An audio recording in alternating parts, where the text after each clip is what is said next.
je transmets la suite à Thierry. Merci Gilles. Donc effectivement, maintenant nous allons aborder les deux derniers thèmes qui dirigent ces journées, qui sont ceux donc du changement climatique et des nouvelles technologies. Alors je ne sais pas qui passe en premier. J'avais cru comprendre qu'on passait en premier le changement climatique pour des raisons de webcasting. Donc ce thème du changement climatique est effectivement très important, parce que il faut réussir à essayer de prévoir quels vont être ces changements de façon à pouvoir adapter tous nos schémas de production. Et donc pour cela, nous allons avoir une présentation qui va être faite par monsieur Ithier, Bernard Ithier, qui est retraité chercheur à l'INRA de Grignon, et plus précisément à l'UMR EGC, qui est l'UMR Environnement Grande Culture, et qui va nous présenter un exemple de modélisation qui est le modèle Climator, et qui va nous expliquer comment ce modèle peut être appliqué aux grandes cultures. Donc c'est surtout sur les grandes cultures, mais dans le cadre des questions qu'on pourra lui poser ensuite, on pourra lui demander un petit peu des pistes pour voir comment essayer d'appliquer ces modèles à nos systèmes de production. Voilà, je vous laisse la parole, monsieur Ithier. Merci beaucoup. Alors, mes prédécesseurs, M. Mousset et Bardina, m'ont bien ouvert le terrain. Effectivement, quand on pense au changement climatique, il y a la contribution de l'agriculture, donc ce n'est pas du tout ce dont je vous parlerai, c'est ce qui a été évoqué précédemment. Il y a un deuxième volet qui correspond aux impacts sur l'agriculture et qui précède celui sur les adaptations, parce que pour avoir une idée des adaptations, il vaut quand même mieux commencer par voir quels peuvent être les impacts éventuels. Alors c'est à cette question de l'impact sur l'agriculture, et plus particulièrement, pas de façon générale, parce que ça c'est trop large, mais sur quelques systèmes de culture représentatifs du territoire français, que s'est attaché le projet. C'est un projet, ce n'est pas un modèle en tant que tel, c'était le nom du projet. Vous voyez, il avait ça s'approchait de choses un petit peu terribles, comme Terminator, Climator, voilà. Alors il était conduit par Nadine Brisson, mais qui a malheureusement disparu précocement, et c'est moi qui ai été sollicité, mais bien que retraité, pour faire un petit peu de service après-vente, et notamment pour essayer de voir dans quelle mesure ça pouvait amener à se poser des questions sur vos filières et les plantes qui vous intéressent. Parce qu'on a pu travailler sur quelques grands systèmes de culture représentatifs, mais quand je dis, vous le verrez dans la suite de l'exposé, il s'agit du blé, du maïs, de la prairie, de la vigne, mais on n'a pas, par exemple, étudié la lavande. Donc une des questions qui se posent, c'est comment est-ce qu'on peut arriver à tirer quelques conclusions à caractère générique de ce qui a été fait. Et alors, je profite de l'occasion pour vous dire qu'il existe un livre vert qui a été publié à partir de cette étude, et j'en profite pour remercier l'ADEME qui l'a édité, et tout particulièrement Jérôme Mousset, à qui nous devons grandement cette édition. L'occasion se présente tout à fait par hasard, mais je le fais. Donc, alors, je commande uniquement avec la télécommande, c'est ça? Voilà. Donc ça, je ne vais pas vous assassiner avec ça, c'est simplement pour vous indiquer qu'il a été question tout à l'heure de diminution de... Alors je vérifie si ça marche. Diminution de contribution à l'effet de serre. Il y a donc des scénarios pour le futur. On sera plus ou moins vertueux. À partir de ces scénarios, eh bien, il y a des climatologues qui prévoient, avec des modèles qui ont des acronymes divers. Vous retrouverez l'acronyme ARPEJ dans ce que je vais vous présenter. C'est le modèle de la météorologie nationale. La France en a 2 modèles, les Américains en ont 4 ou 5, les Japonais 2 ou 3. Enfin, grosso modo, il y a une bonne vingtaine de modèles de climatologues qui essaient de prévoir ce qui va se passer demain. Les fameux, est-ce qu'il y aura 2 degrés, 3 degrés, 4 degrés d'augmentation de température, par exemple, à la fin du siècle. On verra que la température n'est pas le seul paramètre questionné. Bon, ces modèles ont des vocations un peu globales. Il s'agit ensuite de les régionaliser, de tenir compte du relief, de voir l'influence de la Méditerranée, du Mistral, des types de temps, etc., pour arriver à faire une prévision où on s'y retrouve un petit peu par rapport à la climatologie qu'on a l'habitude de voir au niveau du territoire français. Là, jusqu'à ce point-là, jusqu'à cette partie du graphique, ce sont les socio-économistes, d'une part, et puis climatologues qui sont concernés. Ce n'est que dans la dernière partie, à droite du graphique, qu'interviennent des agronomes. Et la question qui a été posée aux agronomes, nous ne sommes pas maîtres de la vérité de ce qui résultera de tout ceci dans le futur. Ils peuvent se tromper. Il se peut qu'il y ait 2 degrés, il se peut qu'il y ait 4 degrés, il se peut que la pluie augmente, il se peut que la pluie baisse, on y viendra. Mais si on essayait de voir en fonction des prévisions ou des projections qui sont faites aujourd'hui, quel serait l'impact sur les cultures, et comme on ne pourra pas le vérifier, eh bien, quels sont les outils qu'on a à notre disposition pour pouvoir faire ces études? Eh bien, ce sont les modèles agronomiques qui ont été testés sur le terrain. On verra, les modèles agronomiques ont aussi des acronymes. Hein. Vous verrez apparaître le mot STIX. Peut-être certains parmi vous ont entendu déjà parler de cette plateforme de modélisation qui fait faire de la simulation virtuelle sur écran d'ordinateur, mais qu'on contrôle quand même sur le terrain pour savoir si on ne raconte pas n'importe quoi. Donc, à partir de modèles testés sur le terrain, eh bien, on a essayé de voir quelles seraient les conséquences de ces augmentations de température ou de ces baisses de pluviométrie sur différents facteurs. Je vous en présenterai 3, qui sont la phénologie, précocité des récoltes, enfin des floraisons, des récoltes, etc. Le confort hydrique, voire pour certains systèmes de culture, le résultat environnemental qu'est la recharge des aquifères. Ça vous concernera peut-être moins, vous, mais quand par exemple vous voyez que dans certaines régions, il y a 80% de culture de maïs, eh bien c'est sûr que le comportement des agriculteurs sur ce maïs va avoir une incidence sur la ressource en eau qui est disponible pour les autres eux-mêmes et les autres utilisateurs. Donc on a des sorties environnementales. Et puis je vous ferai un commentaire global sur la production. Alors la production en termes de quantité, souvent, quelquefois en termes de qualité, on n'a pas forcément toujours les outils. Et je poserai à chaque fois la question de ce qui pourrait en être pour vous, en utilisant la petite photo qu'on avait dans le guide pour les diapos. On voit un champ avec des fleurs, je ne sais pas si c'est marguerite ou si c'est autre chose qui est dessus, mais j'utiliserai ça. Voilà, c'est ce petit, on verra apparaître cette petite photo avec un point d'interrogation. Qu'en est-il pour vous, que vous soyez de l'Astrodor ou de l'ITEPMAI? Alors, voilà, ça je l'ai déjà fait. Voilà, alors les systèmes qu'on a étudiés, pour situer les choses, il y a des systèmes annuels, il y a des systèmes qui sont pérennes, il y a des systèmes pluviaux, la plupart irrigués, c'était uniquement dans le cas du maïs qu'on avait de l'irrigation. Et voilà, l'idée c'était qu'il fallait avoir, vous voyez, il y a la vigne, enfin vous avez la banane et la canne à sucre, parce que vous le verrez, on avait quelques antillais avec nous. Mais bon, c'est pas tellement sur ces plantes-là que je vous mettrai les résultats. Et l'idée, c'était qu'il fallait avoir plusieurs modèles sur un système de culture donné pour pouvoir le rentrer dans l'étude, un peu comme font les climatologues, qui ne peuvent faire que des intercomparaisons entre leurs projections, parce que la réalité, on l'aura en 2050, on n'a rien pour contrôler aujourd'hui. Alors, ceci a fait que on n'avait pas ce qu'il nous fallait sur les arbres fruitiers, donc on n'avait pas cette pluricité de modèles, et les circonstances ont fait qu'on n'a pas de... Il manque quand même une filière importante, qui est celle de l'arboriculture. Alors, on n'a pas pu faire d'approche régionale, on n'a pas les outils pour ça, on a fait une approche multilocale, c'est-à-dire qu'on a différents lieux de France et de Navarre sur lesquels on dispose depuis longtemps de mesures agroclimatologiques, c'est-à-dire qui couplent ce que fait généralement la météorologie sur des parcs météorologiques avec un certain nombre de mesures de phénologie ou de température minimale pour les gelées, enfin des choses qui sont nécessaires pour l'agriculture. Alors le plus souvent, c'était des stations météorologiques du STEFSE et dans quelques cas, des stations de la météo.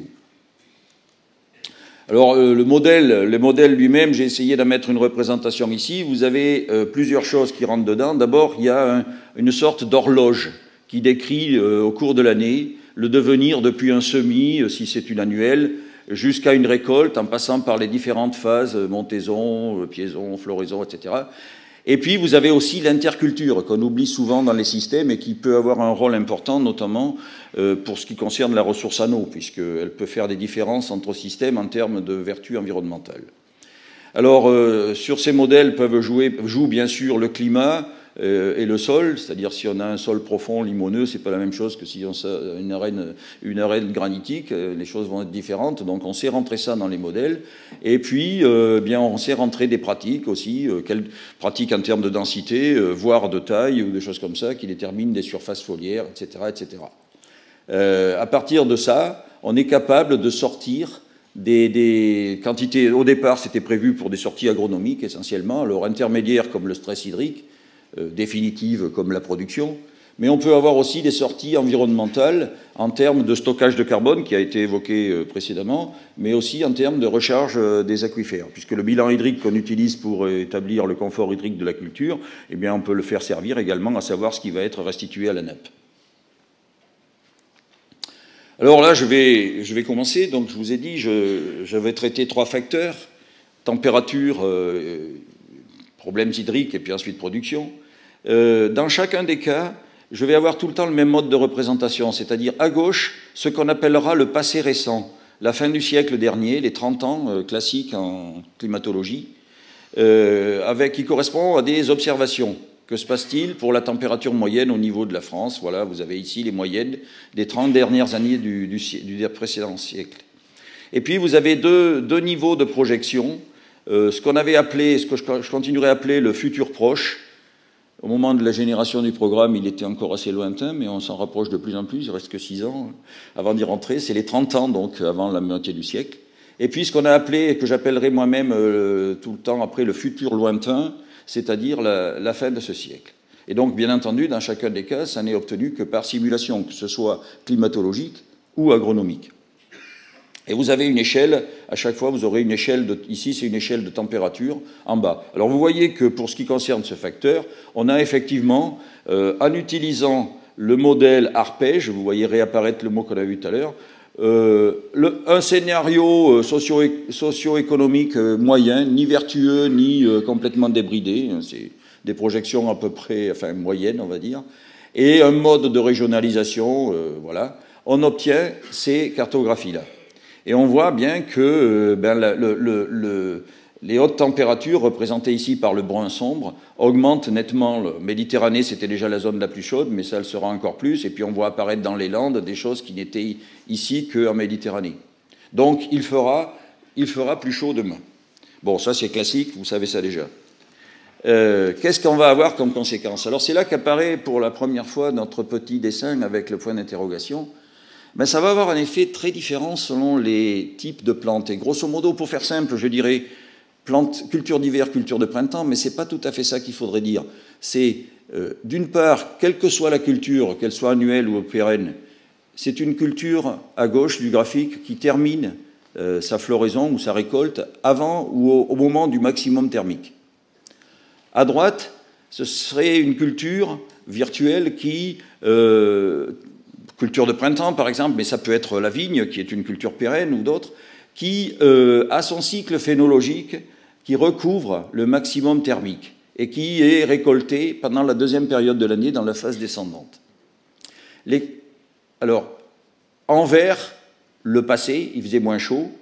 Ici, des dates calendaires. En vert, ici, le passé.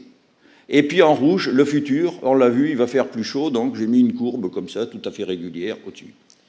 Dans le premier cas, en fait, les conséquences vont être assez mineures en termes de phénologie, parce que, en raison de ce qu'on appelle l'esquive, c'est le mot qu'on utilise pour des variétés précoces par rapport à des variétés tardives, pour le problème de sécheresse, par exemple, elles esquivent la sécheresse parce qu'elles passent avant la sécheresse. Par exemple, le blé esquive la sécheresse par rapport au maïs. Les variétés précoces de blé esquivent la sécheresse par rapport à des variétés tardives.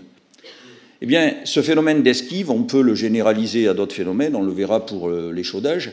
Eh bien, l'esquive le fait qu'il va faire plus chaud plus tôt dans le futur, va faire que la reprise des cultures d'hiver va être plus précoce et que globalement, leur cycle phénologique reprenant plus tôt va se terminer plus tôt également en saison. Mais les changements il y aura des petits changements de durée, d'accélération phénologique peut-être, mais enfin ils seront mineurs. Comparativement à ce qui va se passer pour le deuxième type de culture, où vous avez ici une partie de la phénologie qui a lieu après le maximum thermique. Et cette partie, alors même en admettant qu'on les plante, ce qu'on fait pour le maïs actuellement, on le met un petit peu plus tôt en terre. Si on le met un peu plus tôt en terre, ça ne va pas jouer énormément parce que les sommes de température à ce moment-là ne sont pas énormes. Et on va se retrouver avec un cycle qui va être accéléré par rapport au précédent, et on va avoir une récolte beaucoup plus précoce, avec le fait que, d'une part, pour les stades qui sont après le maximum, il y a une sorte de mise au carré de cette augmentation de température, parce que non seulement il fait plus chaud à la même date calendaire, mais en plus on ramène des éléments du cycle vers le maximum. Alors ça va avoir comme conséquence que, par exemple, vous voyez, lorsque vous faites la régression en utilisant un modèle qui se trouve être le modèle Stix dans le cas du blé, qui se trouve être le modèle BHV, qui veut dire bilan hydrique de la vigne dans le cas de la vigne, lorsque vous utilisez ces modèles pour faire une régression entre les augmentations de température prévisibles et ce que vous obtenez en termes d'évolution de l'anticipation de la floraison pour une culture donnée, vous avez une pente qui est beaucoup plus forte pour les cultures pérennes ou les cultures de printemps que ce qu'elle est pour les cultures d'hiver. Et ça vous donne comme résultat majeur la chose suivante, c'est que si vous regardez d'une part l'anticipation de la floraison à gauche, ou la modification de la phase de durée de remplissage de l'organe récolté, le grain ou autre, eh bien vous avez une gradation qui va toujours des cultures d'hiver vers les cultures pérennes qui sont récoltées à l'automne ou les cultures dites de printemps. Et que si vous faites une sorte de tableau global pour avoir une idée de l'incidence d'une augmentation d'1 degré de température sur une date de floraison ou de récolte, vous avez ici quelque chose sur la floraison qui n'est pas phénoménalement différent, mais en revanche, pour ce qui est de la récolte, et on le verra par exemple lorsque je vous parlerai de la qualité de la vigne à la fin, pour des dates de récolte de vigne pour faire des parallèles avec certaines de vos préoccupations, vous voyez que c'est multiplié par 2 ou par 3 dans le cas des cultures dites de printemps ou pérennes récoltables à l'automne, alors que pour ce qui concerne les cultures d'hiver, ça ne change pas énormément. Alors qu'est-ce que ça a comme conséquence? Il reste 10 minutes. 10 minutes. Alors, conséquence majeure de ça, ça revient à dire que les cycles vont être bien accélérés pour les cultures de printemps et qu'on va avoir comme conséquence une baisse de rendement potentiel. Vous avez ici le rendement potentiel du maïs en situation irriguée, à différents lieux du sud-ouest, ça c'est près de Poitiers, où il est cultivé. Vous voyez que même avec l'irrigation, le rendement baisse. Tout simplement parce que le facteur trophique, qui est le rayonnement, est moins fort dès lors que le cycle phénologique est accéléré. Donc quel va être le problème qui va en résulter? Il va être sur le plan hydrique, parce que la première tendance des agriculteurs, ça va être de mettre en place des variétés plus tardives. Alors on va y venir. En passant, quelque chose qui peut aussi vous concerner, c'est la question de l'échaudage. S'il y a un parallèle quelconque avec une de vos plantes, alors avec une chose à bien mettre en évidence pour éviter des annonces à caractère catastrophique de type journalistique, c'est que si vous regardez la courbe brute à une date donnée des jours échaudants, vous avez une augmentation dramatique du nombre de jours échaudants.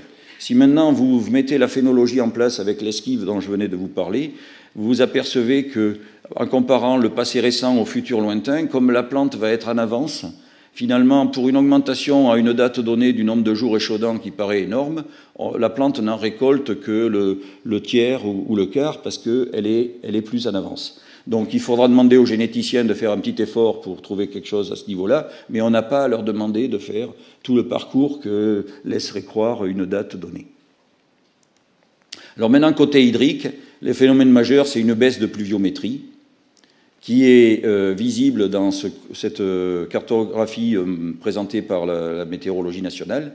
Je préfère détailler celle-ci où on fait intervenir des choses que connaissent mieux les agronomes, qui sont le bilan hydrique potentiel. Et où on voit que la banane atlantique, déjà, où on a un problème souvent de déficit structurel en eau, eh bien, va être très fortement accusée dans le futur.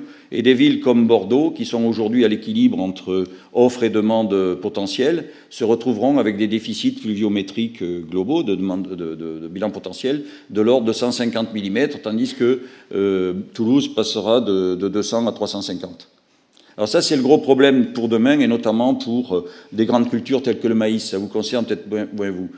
Alors, il y a deux questions qui se posent quand on est derrière. Quelle va être la part prise entre la baisse de confort hydrique des plantes et la restitution aux nappes? Très rapidement, on a observé en faisant ces simulations que si on fait des comparaisons sur divers lieux géographiques que vous voyez ici indiqués sur le côté droit, pour différentes dates, passé récent, futur proche, futur lointain, on obtient exactement la même courbe, c'est-à-dire que l'ensemble s'aligne sur la même courbe. Ce qui veut dire qu'on aura une baisse de confort hydrique somme toute réduite, parce que dans la logique premier arrivé, premier servi, la plante est la première sur le parcours de l'eau. Ce qui va être la grande perdante dans l'affaire, ça sera la recharge des aquifères. Donc ça pose le problème de la ressource pour les sécheresses hydrologiques et tout le problème de l'irrigation sur des grandes cultures.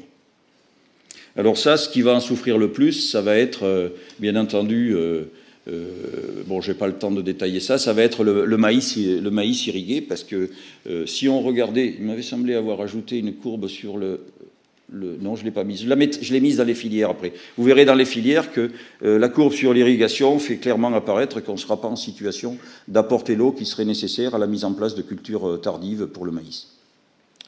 Alors, si on regarde les rendements globaux, une chose importante dans le projet qu'on avait mis en place, c'est la présence d'opportunités à côté de dangers. Je ne dis pas que le changement climatique, c'est bien, pour des tas d'autres raisons qui sont liées à d'autres problématiques, mais pour ce qui concerne l'agronomie, il y a des zones qui vont avoir à souffrir et d'autres qui en bénéficieront. Globalement, le sud-ouest souffrira du changement climatique, le nord-est bénéficiera du changement climatique. On pourra y faire des choses qu'on n'y fait pas aujourd'hui.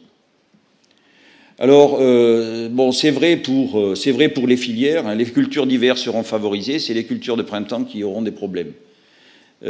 Voilà, donc je préfère, puisqu'il ne me reste pas beaucoup de temps, détailler, à ce moment-là, vous dire, voilà, donc parmi les régions qu'on avait à voir, si on garde une sorte de présentation à caractère statistique avec des valeurs positives ou négatives, eh bien, le nord-est ou la montagne, c'est positif. Les zones traditionnelles au sud, ben, ça sera plutôt négatif, Avignon et Toulouse.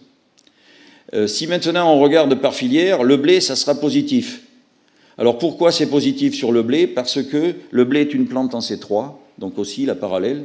Et dans une plante en C3, à côté du problème de confort hydrique qui va aller vers la gauche, c'est-à-dire une baisse globale de confort hydrique pour différents sites de France, eh bien on va avoir une augmentation de la relation entre, disons, rendement et, enfin, pour un même confort hydrique, dû à l'effet d'engrais du gaz carbonique, parce que les plantes en C3 ne sont pas à l'optimum au point de vue de l'efficience de l'eau, alors que malheureusement pour lui, le maïs est déjà avec une efficience d'eau qui est très, très positive, et il réagira peu à l'augmentation de CO2.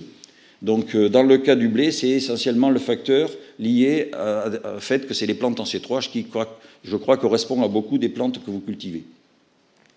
Ensuite, le maïs. Alors, le maïs, c'est, bon, en dehors de l'amélioration du maïs à thé et à mi-recours, soit en altitude, soit en haute altitude, d'ailleurs, c'est plutôt négatif.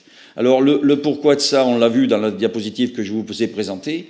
Et ça va avoir comme conséquence que si quelqu'un de la filière vous dit, voilà, les besoins en eau pour demain, vous voyez, sur maïs, ça augmente un petit peu quand on passe du passé récent au futur proche, mais après, ça augmente plus. Ben, ça augmente plus parce qu'il y a une forte réduction du cycle phénologique.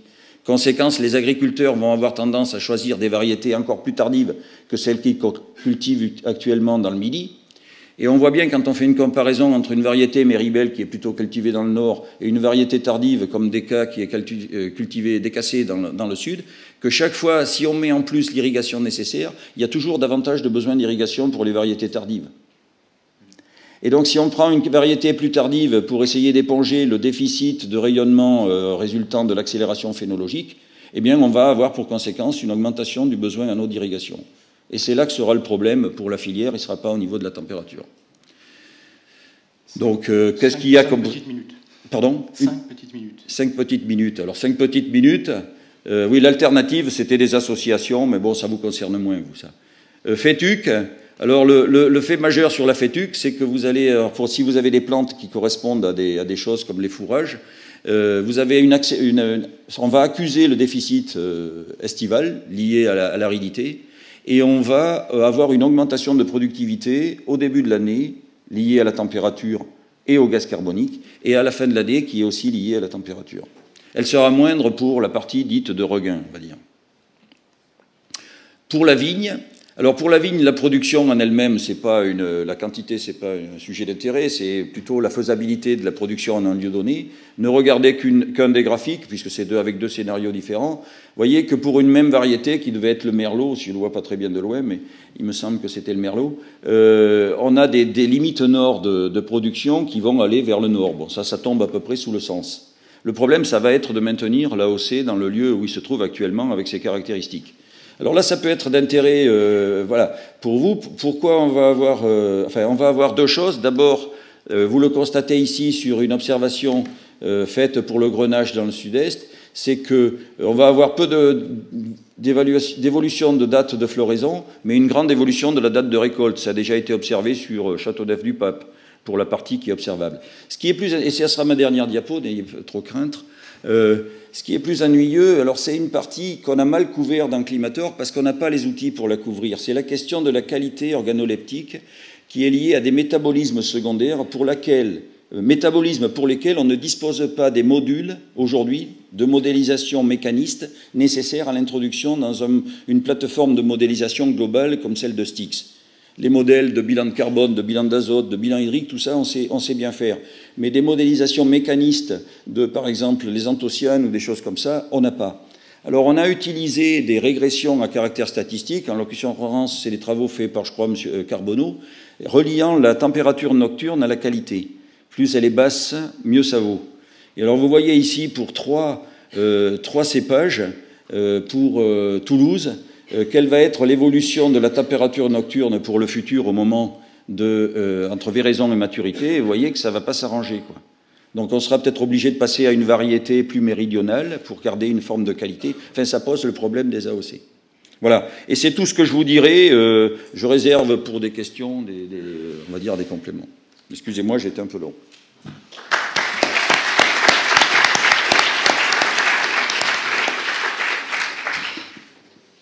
Merci, Monsieur Itier, pour cette très belle présentation. Moi, je retiens deux petites choses. D'abord, l'importance certainement des dynamiques régionales qui devront se mettre en place pour justement impulser, pour intégrer toutes ces tendances que vous nous indiquez, et puis intégrer, donc essayer d'imaginer de nouveaux schémas de développement multifilières. Je retiens aussi quand même je pense que ces travaux sont une opportunité pour nos filières, justement parce qu'on va pouvoir anticiper, et aussi une opportunité parce qu'on a des travaux de recherche par ailleurs qui vont nous permettre de trouver des adaptations. Notamment, je pense que vous avez très bien fait ressortir le fait que la création variétale était importante là-dedans pour avoir des précocités qui permettent de nous adapter aux optimums climatiques. Alors, je propose peut-être qu'on passe la parole à la salle pour quelques questions.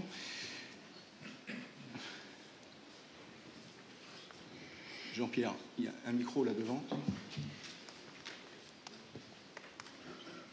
Un micro.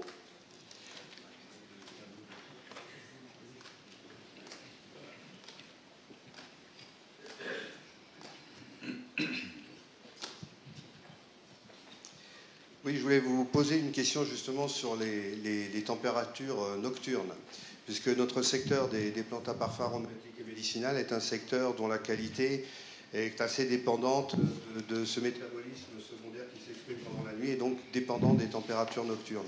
Est-ce que l'évolution que vous nous avez présentée sur les évolutions de température régionales à travers vos schémas, il y a une linéarité entre le jour et la nuit où il peut y avoir des différenciations régionales avec une augmentation moyenne de temps, mais avec une disparité entre ce qui se passe le jour et ce qui se passe la nuit? Oui, potentiellement, ça peut être le cas, mais on dispose de la base de données. La base de données indiquant les températures qui ont été sorties pour Toulouse, dans le cas de la comparaison pour la vigne, elle est disponible au STEFSE à Avignon. Il suffit de s'adresser au STEFSE à Avignon pour avoir la base de données de projection, même pour la culture d'intérêt.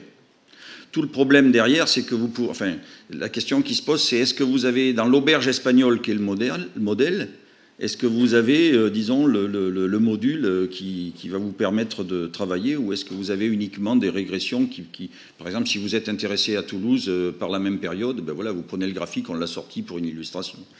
Mais toute la question est là après. Est-ce que vous avez le module qui permet Et je crois que la réponse, enfin, pour beaucoup de filières, va être non aujourd'hui.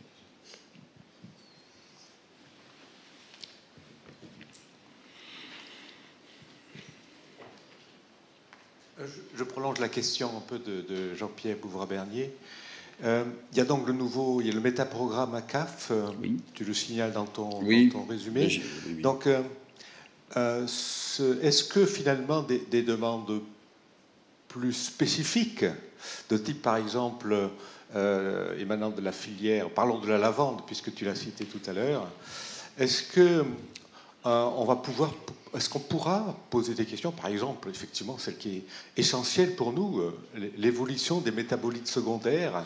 Effectivement, on commence à nous dire qu'il y aura des modifications importantes, et pour nos plantes, effectivement, c'est une question essentielle.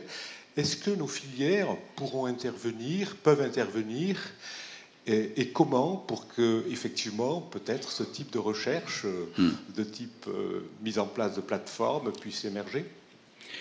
Oui, mais là, enfin, ça me fait penser à un débat hier soir lors de la manifestation, c'est fort sympathique.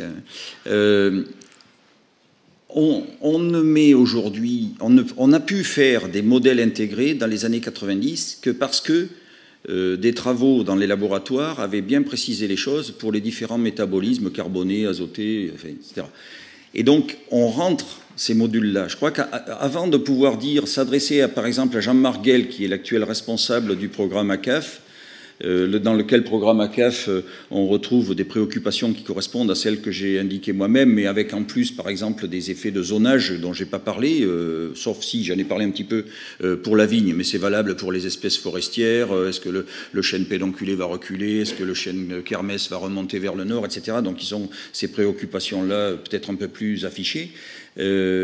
Pour pouvoir faire ça, il faut commencer par intervenir au niveau de la programmation de la recherche de fonds dans les laboratoires sur ces métabolismes, sur cette question de la qualité. C'est peut-être pas uniquement l'évoquer à propos du changement climatique dans le cadre d'un métaprogramme actuel, mais c'est peut-être faire en sorte que certaines questions ayant été bien visitées aujourd'hui, on fasse quelques ripages vers d'autres questions qui mériteraient d'avoir un effort peut-être un peu plus conséquent et qui préparerait l'existence d'un module. Si on arrive aujourd'hui à avoir des modèles intégrés qui ont des modules, somme toute, assez simplifiés, c'est qu'il y a tout un travail qui a été fait auparavant avec des simplifications. Moi, quand j'ai commencé à l'INRA, les formules d'évapotranspiration potentielle, il y en avait 70 et il y avait encore des gens qui travaillaient dessus. Bon, aujourd'hui, la question est définitivement bouclée. On utilise la formule de Penman-Mantis, et puis voilà, quoi. C'est standard à la météo, et on peut le rentrer dans un module de bilan hydrique. Donc il faut savoir secouer, disons, le cocotier pour faire en sorte qu'il y ait des ripages thématiques sur des préoccupations de fond. Et alors qu'elles puissent ensuite être utilisées pour le changement climatique est une question d'intérêt, mais qui suit. Alors, j'ai l'impression qu'il y a pas mal de questions dans la salle. Ce que je vous propose, c'est qu'on concentre les questions pour que M. Iquier puisse ensuite faire une réponse globale, parce que sinon, ça risque d'être un peu long. Alors,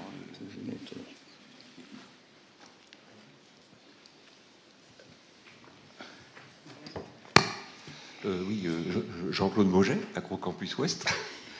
Oui, j'aurais voulu savoir où en étaient les modèles concernant les cultures pérennes. Tu as évoqué la vigne, sur disons, la partie développement.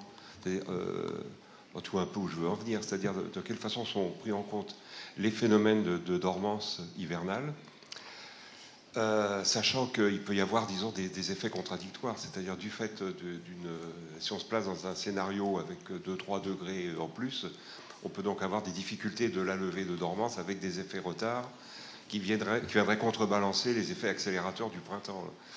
Et je crois effectivement, dans nos filières, il y a un certain nombre de cultures qui sont des pérennes et qui peuvent être concernées par ces aspects-là, avec derrière, même au plan de la qualité de la plante, des effets sur la morphogénèse, sur la morphologie globale, etc. Jean-Claude, tu peux passer ton micro juste sur la droite à Bernadette Juillet. Oui, voilà, je suis présentée. Donc ma question, c'était, ici on a vu l'impact du changement climatique sur les productions ou les décalages de cycles phénologiques, mais en fait, quelle est vraiment la réflexion à avoir sur l'impact du changement climatique sur les choix de culture qu'on fait dans telle ou telle région? Parce que finalement, on peut se poser la question, je vois que le Grand Ouest devient, avec un climat méditerranéen, est-ce qu'on continue à cultiver les mêmes espèces au-delà des méthodes de culture ou des choix variétaux qu'on peut modifier? D'autres questions? Philippe, devant. Sinon, moi, j'ai une question sur les aspects phytosanitaires. Je voulais savoir si vous aviez essayé d'anticiper quelles pourraient être les évolutions dans le domaine phytosanitaire des maladies et parasites de ces changements climatiques. Ce sont des aspects importants pour nous, notamment dans la filière ornementale, pour laquelle la qualité est très importante. Et puis également sur l'évolution des écosystèmes, parce que est-ce que quand un nouveau parasite apparaît, est-ce qu'il arrive avec son auxiliaire ou son antagoniste?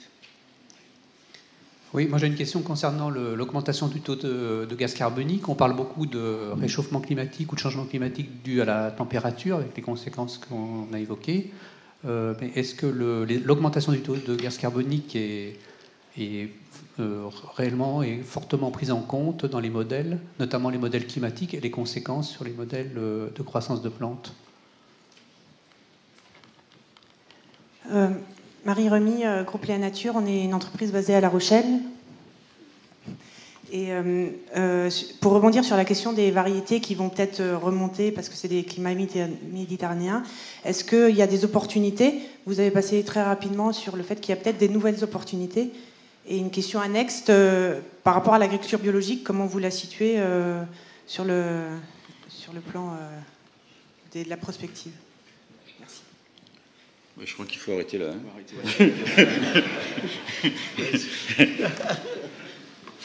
Bon, je ne peux même pas regrouper les questions. Sur la question de la dormance, à ma connaissance, dans le cadre de Climator, on n'a pas intégré cette question. On s'est posé un problème sur l'augmentation de température parce qu'on utilise pour la phénologie des sommes de température.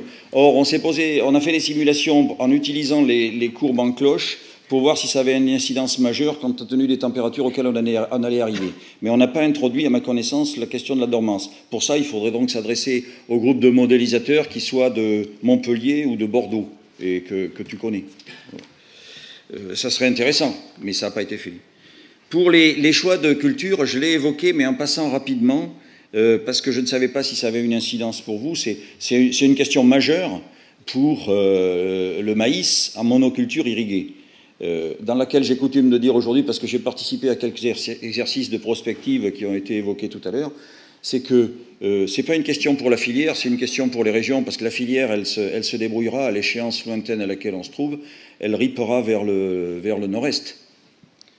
En revanche, le sud-ouest a un sérieux problème, et d'ailleurs, il y a eu une prospective Aquitaine, Langue de Gascogne, qui a évoqué cette question, parce que les deux filières, la majeure avec la forêt, était questionnée, et l'alternative, c'était le maïs irrigué, qui n'était pas dans la meilleure situation. Et donc, il faut trouver pour les zones à déficit structurel, sachant que la restitution en nappe est baissant, sachant que la pluviométrie et la nivosité sur les Pyrénées baissent, et que déjà, en termes de ressources exogènes, le sud-ouest n'est pas la zone la plus favorisée, c'est quand même plus le sud-est qui est favorisé. Il faut se poser la question de combinaison pour demain. Alors là, ça rejoint un autre exercice auquel j'ai été associé, qui est l'expertise sécheresse à la suite de la sécheresse de 2003, qui est le mettre en avant quelque chose que le XXe siècle avait complètement mis de côté, qui était la diversité des systèmes de culture. Le XXe siècle a passé son temps à aller contre le bon vieux proverbe paysan qui consiste à mettre plusieurs œufs dans son panier. On s'est aperçu, par exemple, ne serait-ce qu'en 2011, que pour les éleveurs qui avaient de la prairie et aussi du maïs, ont sauvé leur approvisionnement en faisant de l'ensilage avec le maïs. Ceux qui n'avaient que de la prairie, monoculture, ont été amenés à importer de la paille depuis la Lorraine. Donc la diversité des systèmes de culture est un point fort résultant de l'expertise sur la sécheresse. Et donc la diversité là, pourrait allier le sorgho avec le maïs, sachant que le sorgho pourrait servir de fusible en cas de pépin. Pour autant, faudrait-il qu'il y ait une filière sorgho qui se structure et que le sorgho ne soit pas sollicité que de façon très occasionnelle quand vraiment il n'y a pas d'autre solution. Et puis on revient vite au tout maïs. Mais demain, la contrainte sur la ressource, sachant que la loi sur l'eau de 2006 a défini l'eau agricole comme la 4e roue du char, c'est-à-dire que les aspects sanitaires, énergétiques et eau potable passent avant l'eau d'irrigation. Donc si on regarde les cartographies de France des interdictions d'irriguer prononcées par les préfets, on retrouve la banane atlantique dont je vous parlais dans mes cartes. Donc c'est un point très important, mais je ne sais pas s'il concerne les plantes ornementales, il concerne la filière grande culture annuelle. L'augmentation de CO2 qui a été évoquée, mais ça je croyais l'avoir dit en parlant de la grosse différence entre le blé et le maïs, c'est qu'on ne peut pas augmenter l'efficience du maïs parce qu'elle est au top, tandis que l'efficience du blé, pour l'eau, va être augmentée par le fait que c'est une plante en C3 et que l'augmentation de CO2 jouera comme un engrais. Ça veut dire que les modèles qu'on a utilisés tiennent compte de l'augmentation de CO2 et on a même été jusqu'à en tenir compte dans les définitions de l'ETP Penman-Montis. Donc c'est vraiment quelque chose qu'on a pris en compte là. Les aspects phytosanitaires, alors on se trouve en intermédiaire là pour le phytosanitaire entre ce que je disais sur les métabolismes primaires et les métabolismes secondaires. C'est-à-dire qu'on n'est pas au point zéro en termes de mécanistes, mais c'est complexe le phytosanitaire parce que, sans parler de la question des invasions, parce qu'il peut très bien y avoir demain des problèmes qu'on n'a pas aujourd'hui. Donc si on modélise les maladies d'aujourd'hui, on ne les aura pas vues. Mais sans parler de cette question-là, pour une maladie donnée, on a affaire au complexe hôte, parasites, climat. Et donc, il y a des débuts de modélisation mécaniste, et on a fait un essai à caractère tentatif, comme disent les anglo-saxons, sur la rouille et le botrytisme. Il faut en faire un à chaque fois, il faudrait que chaque maladie, chaque système complexe soit décrit. Et donc, les résultats qu'on obtenait dans Climator, c'est que comme il fera plus chaud et plus sec demain, globalement, il y aura moins de problèmes pour les maladies qu'on connaît aujourd'hui. Voilà. Je simplifie peut-être, mais je résumerai comme ça. Quant à l'agriculture biologique, j'avais dû la mentionner un tout petit peu dans une diapositive, il y avait une augmentation de rendement qui était obtenue par les quelques essais qu'on a faits, mais c'est qu'on partait nettement plus bas que ceux qu'on avait avec l'autre type d'agriculture. Mais on n'a pas fait une grande étude dans le domaine de l'agriculture biologique. Très bien. Merci, Monsieur Itier, pour toutes ces précisions très intéressantes. Donc, de toute façon, Monsieur Itier, je propose qu'on arrête là à cette intervention. Monsieur Itier reste avec nous cet après-midi et ce soir. Donc, vous aurez toutes